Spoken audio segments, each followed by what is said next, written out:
Last time in the Star Warrior Chronicles, the Prophesied King. Our heroes continue down the path, now into a forest only a days away from the Grand Canyon. However, they're interrupted by another, what seemed to be Team Magnet member named H.R. Dragonel. However, upon further investigation, they learn that this is actually a new ally to their team, and is one who's also a prince of the Cursed. He decided to come and find Mikey so that they can go forward and create the Star Council. However, he learned that Mikey has no idea what exactly that Star Council is. So he spends his next time trying to teach him how to become a king and soon learn to become a Star Council member. However, they learn that Hookmail isn't the best teacher, and because of that, Mikey has took a negative influence and started taking out on some of his friends. In a desperate attempt to try to change Dragonel, Mikey tried to talk some sense to him. However, kind of went over the line, and they went to another fight as everyone stood by and watched. Eventually, Mikey managed to talk some sense into him, and because of how much of this he's sinking into him, Dragonel had to leave in order to clear his mind. Though they were minus one ally, at least it was not another enemy they had to face.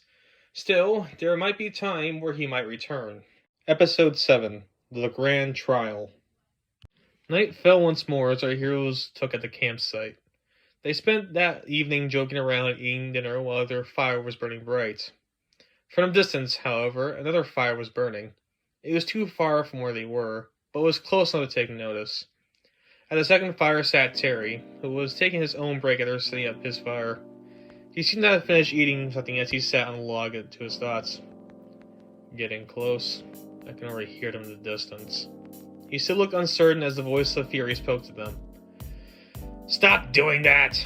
Terry noticed it, and he pulls out an object that shows a reflection of Fury on the other side. He gave his angered look as he peered through this reflection. "Would you please stop doing that?" "I have my right to be regretful. They are nice people." "Who cares who they are? You're desperate for the steal." What if Darky won't back up his end of the bargain? "We know Darky. Why would he lie?" Terry just kept his uncertain look during the whole conversation. "I want freedom, and you want freedom from me. We need to do this for the both of our sakes." "I know that, but what if there's another way?" "There is no need to get cold feet at the last second. You better continue to hunt them down for the both of our sakes once more." "And if I don't?" Fury looked at him menacingly.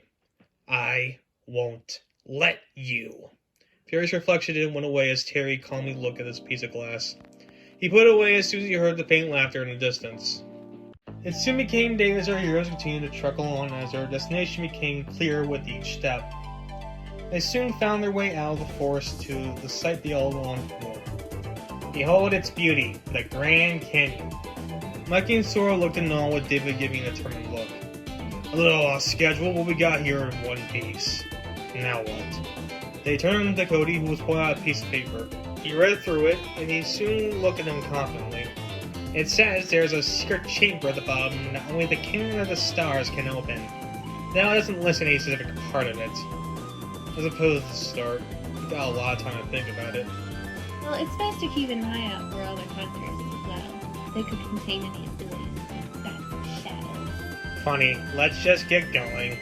Speaking of other hunters, as they began to find a trail leading to the canyon, within the forest sat three individuals who looked awfully familiar. For it was the three members of Team Magnet. "Finally showed up. Guess that fighter held them logged in with that." Does it matter? They're here now, so we can finally gain that Team Magnet victory. Thought stood in front of them before they walked. "We should probably wait for the boss. We had trouble in the past with these guys, and without a proper plan of attack, we'll meet the same fate." What, do your red eyes tell you that? We are experts at our craft, so there's no need to be paranoid over a group that got lucky a few times. "I believe you should listen to my right-hand man, if we're gonna win." All three of them widened their eyes as they heard a sinister voice come from behind. They looked around to see a blue, piercing eyes from a silhouette deeper in the forest. "Hey boss, just waiting on you. You know, grunt work." "Right. Is the group here?" We just saw them walk by not too long ago. "Good.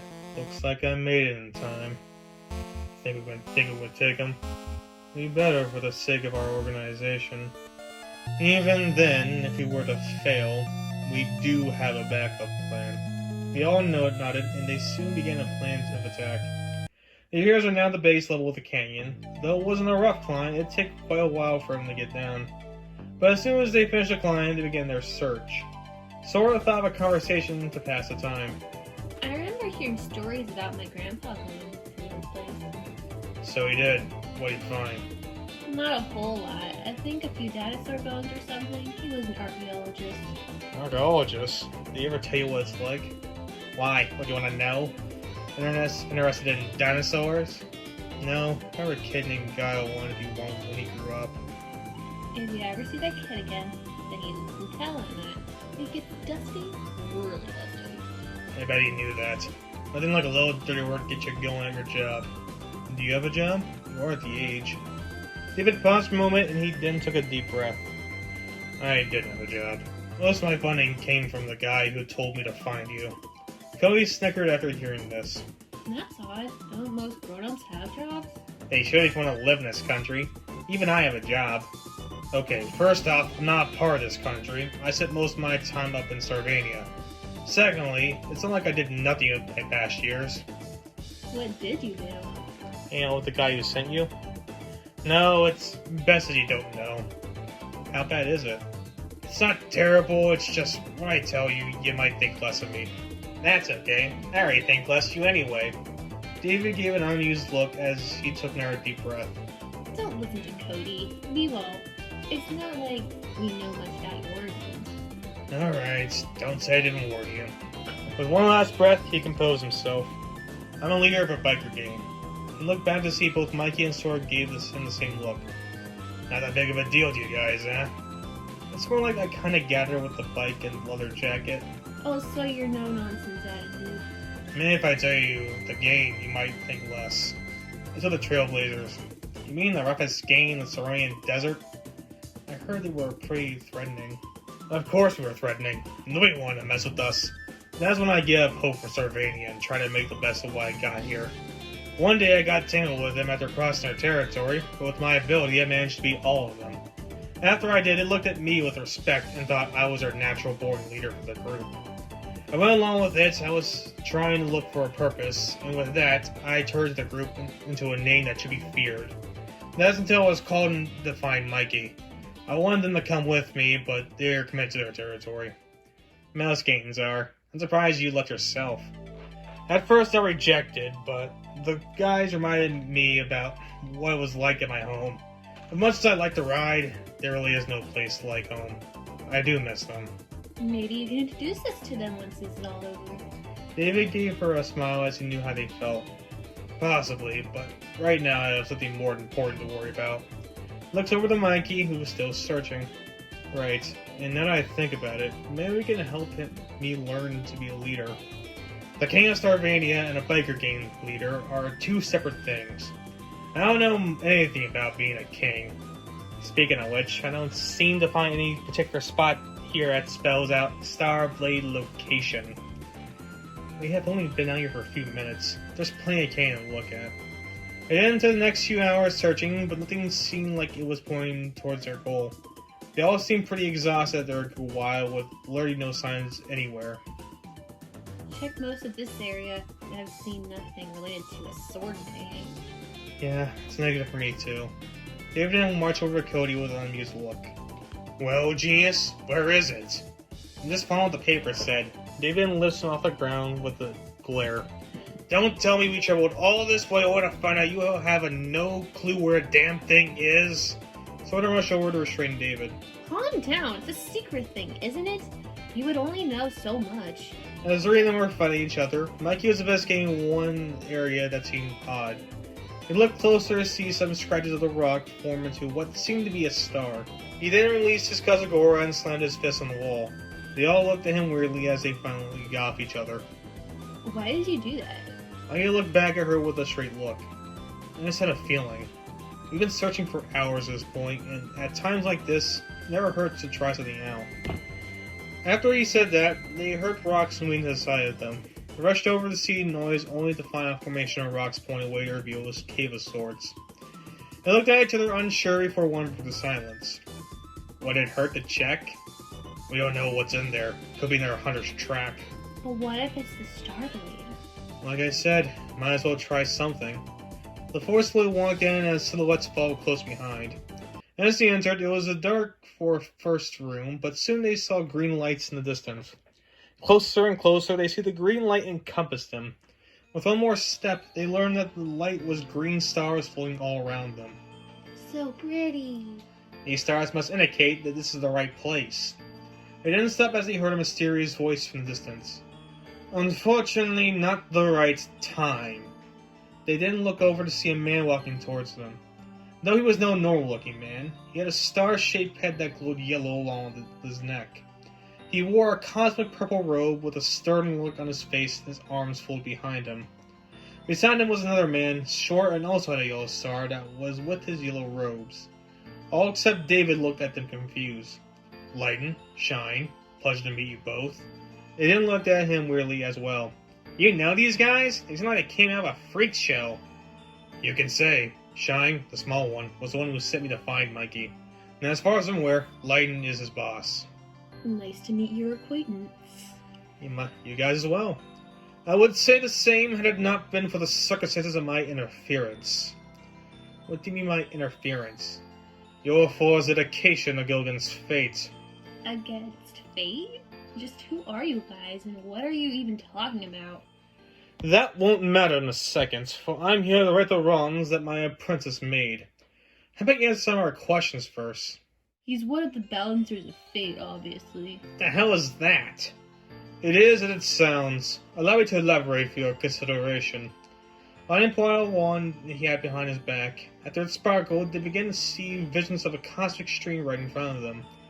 Before I begin, do any of you know anything about fate? Something to do with religion? Fate is the very thing that keeps this universe in check. It is a constant stream that tells the events of how things transpire. However, there are situations where people's actions and decisions go against that stream, causing an imbalance. For if it ever goes unbalanced, it will cause a calamity that the universe won't recover from. I'm still confused. What kind of calamity? That is something you don't need to worry about because it's my duty to right that wrong and make sure it doesn't happen. As a balancer of fate, it's my job to make sure that fate goes as it's intended to. And what wrong did we commit? Isn't this part of the prophecy? Of course, but it would appear that my young student here didn't get that message. What is he talking about? Shine looked embarrassed before he said another word. So, it appears that I might have sent you too early to find Mikey. All of them looked shocked after he said that, except for Mikey himself. Mikey is way too young to fulfill that prophecy. Yet he thought now was a good time, and with this atrocity, the balance of fate is starting to tilt as we speak. Mikey kept that straight look as his thoughts come clear. You know, I always knew that I wasn't ready for this. They all recall the day prior. You were having a hard time understanding your role earlier. Not to mention we have no idea where we need to go after we finish here. But, my home. You can relax, Master Emblem. Your home will be given back to you in due time. It is written in fate that you will receive your home again. Just not now. Speaking of which, time to fix the mistake. Lighten put his hands together as he quietly spoke a spell. What is he doing now?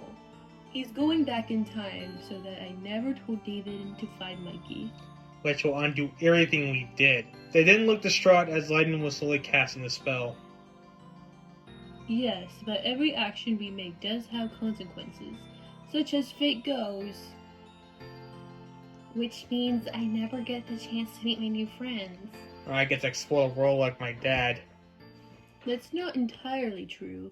There's nothing written in fate that says that won't happen. But is there a certainty? Sora looked at him desperately before Shine said another word.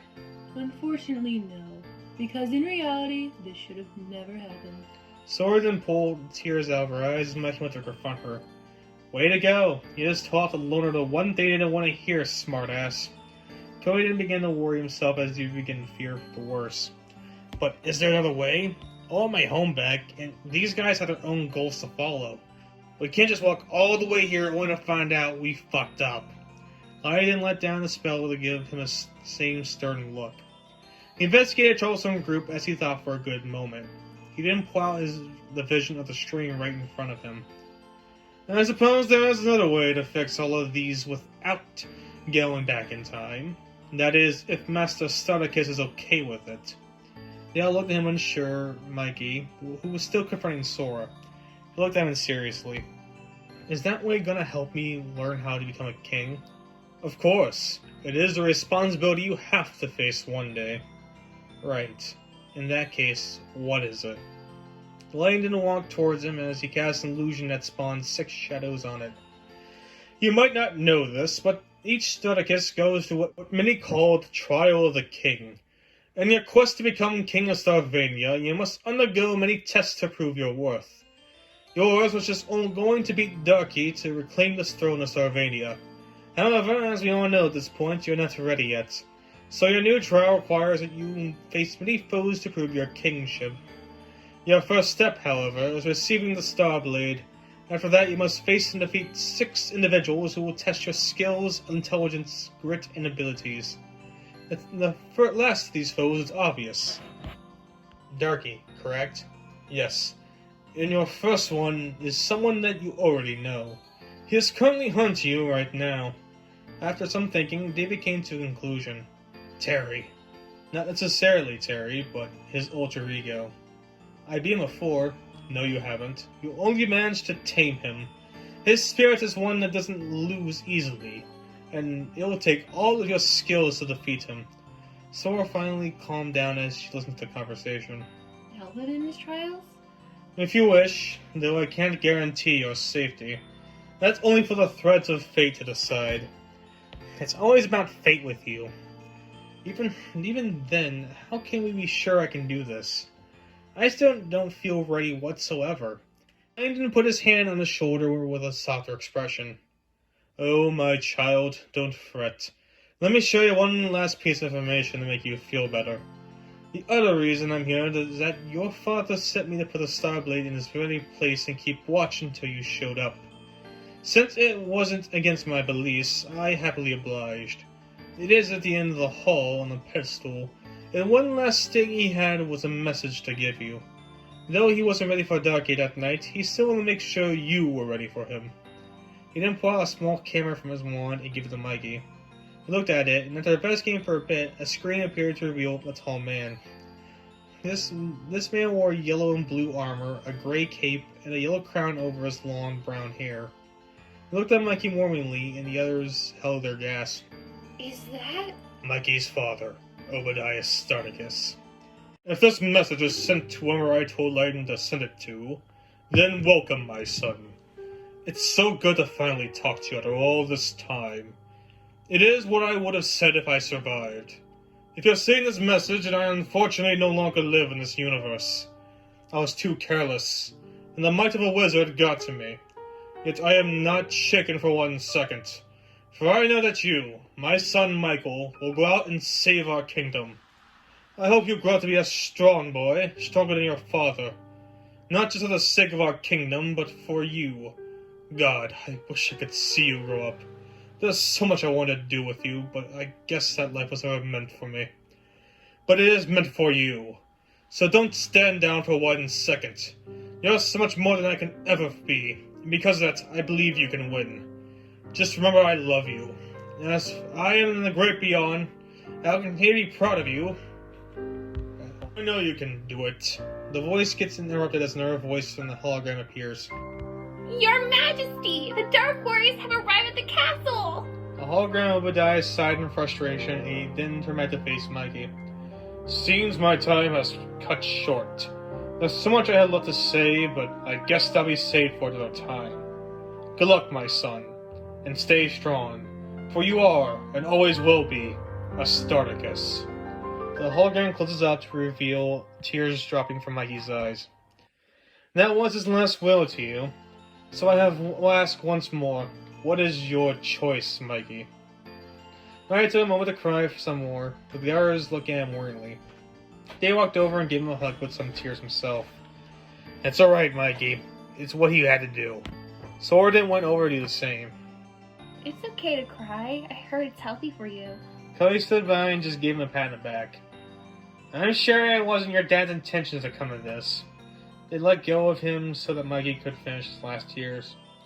Thanks, guys. I just don't know how to react after seeing my father. A very emotional moment, no doubt.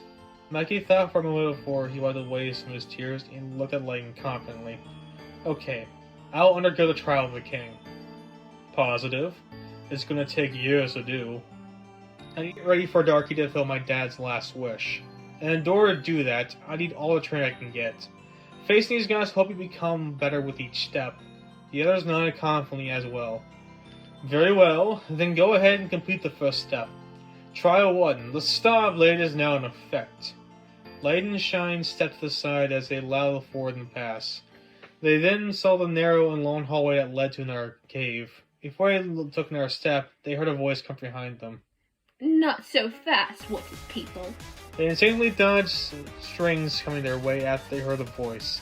They looked around and see Adriana walking towards them with a serious look. Found you. Teeth Magnet again. And it just so happens to be Puppet Girl. I was thinking that would be a great superhero name, if I was one. But that's not what I'm here for. You're here to stop us, we know. At least let me make it more interesting with my amazing performance. Let me guess, it involves puppets, doesn't it? Adriana gave an unamused look. And just like that, I remembered why I hate you. I always try my best. After he said that, 3 flame arrows came straight for her, and it hit her right in the cloak. Forced her back to the wall. David shot some more to fully pin her on it. And that takes care of that. You're no fun. Well, maybe stop trying to stalk us. I like to meet new people, but not in this way. Whatever. I'm not one for the attack anyway. That's for the others to worry about. Do you mean to tell us that you were a... Distraction? Yes. Did you really think I was the only Team Magnet member here? Fools! After she said that, bullets flew in their direction.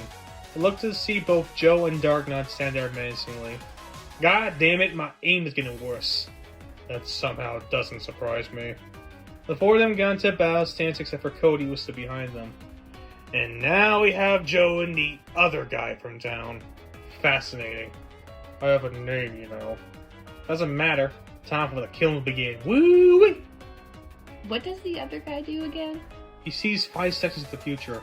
Correction, it's 6 seconds now. Speaking of which, the fire guy's attacking you right.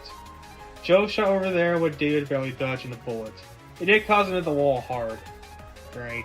With the future version, it's going to be possible to dodge his bullets. What do we do now? You can reflect the bullets. I know, but who says that he's going to aim there?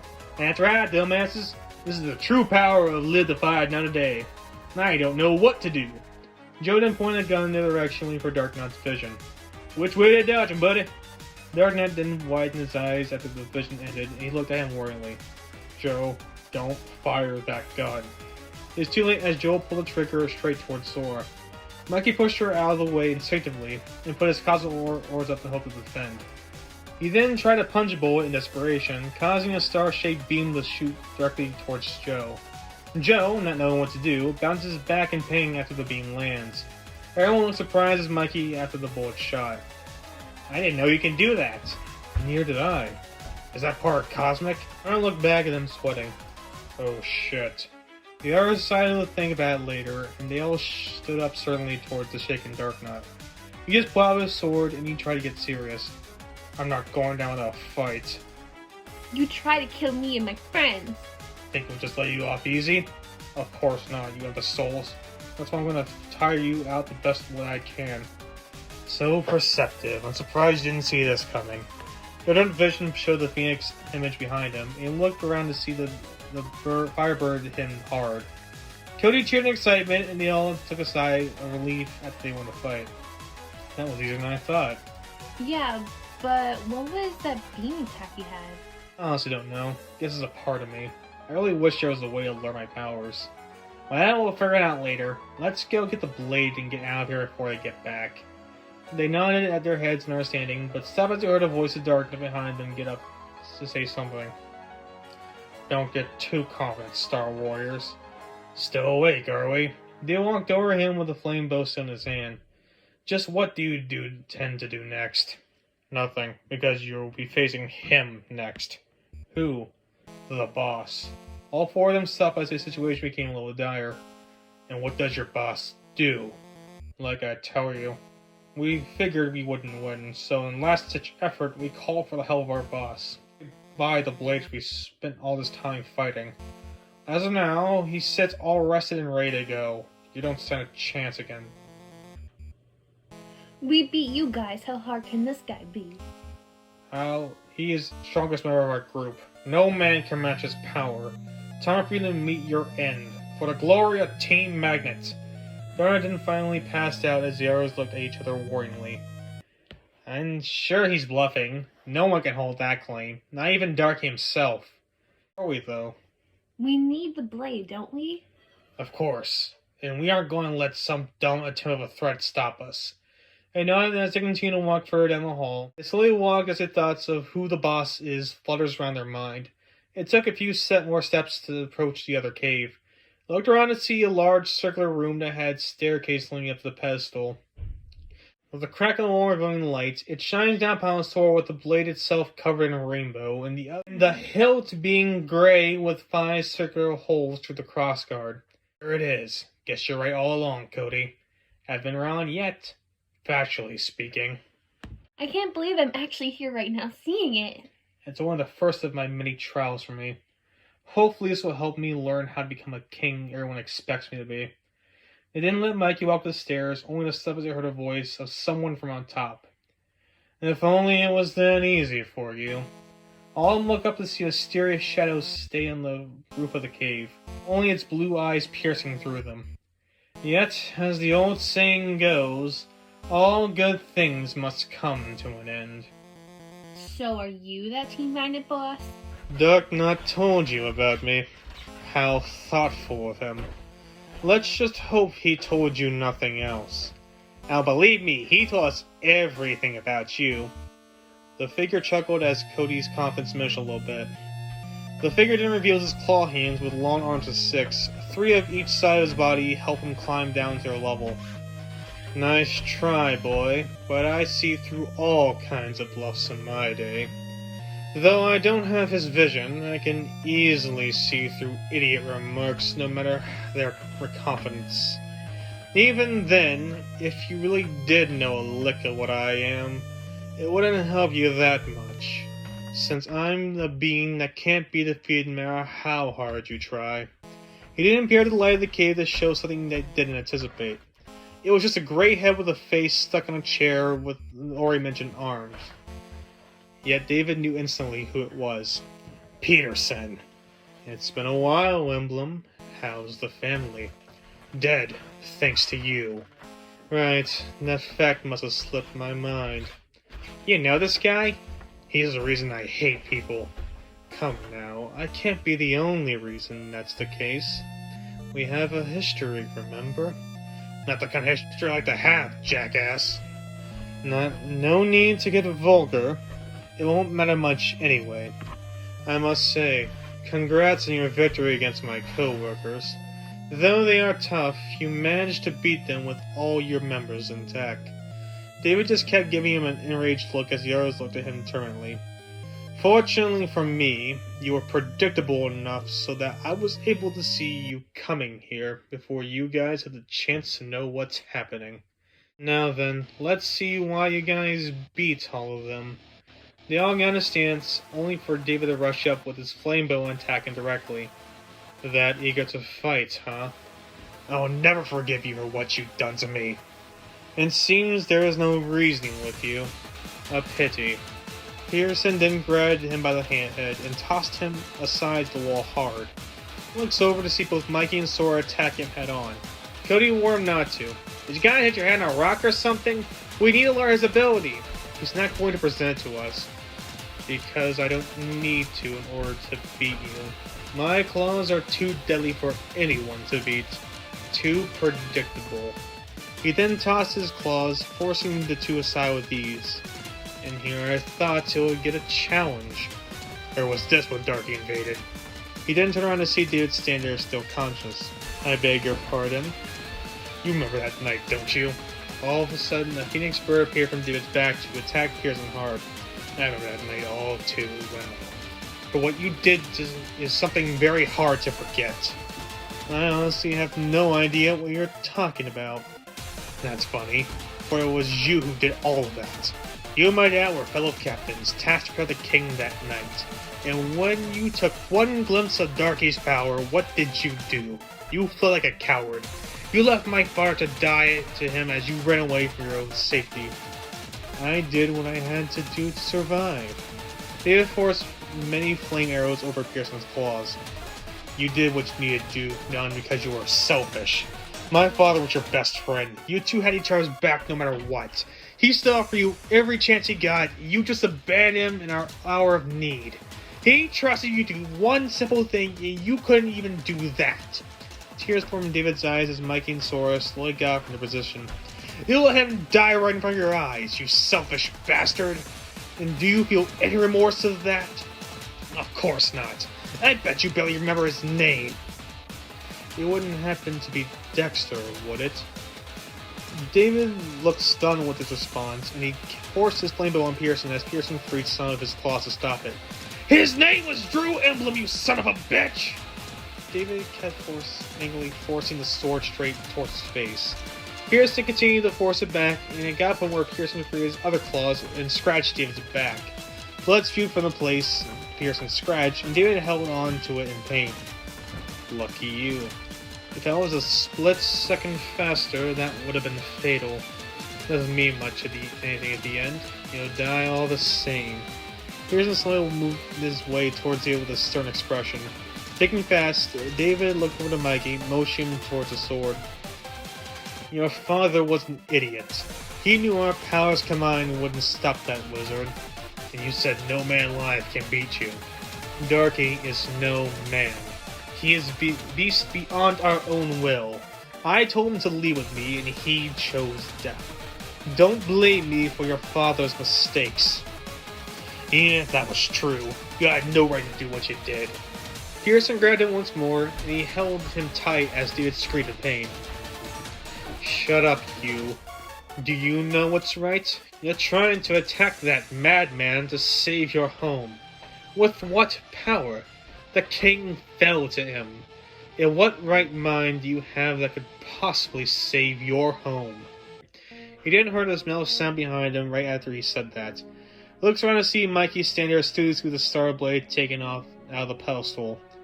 The right light shone brightly upon him as he held a sword beside him, giving Pearson a stern look.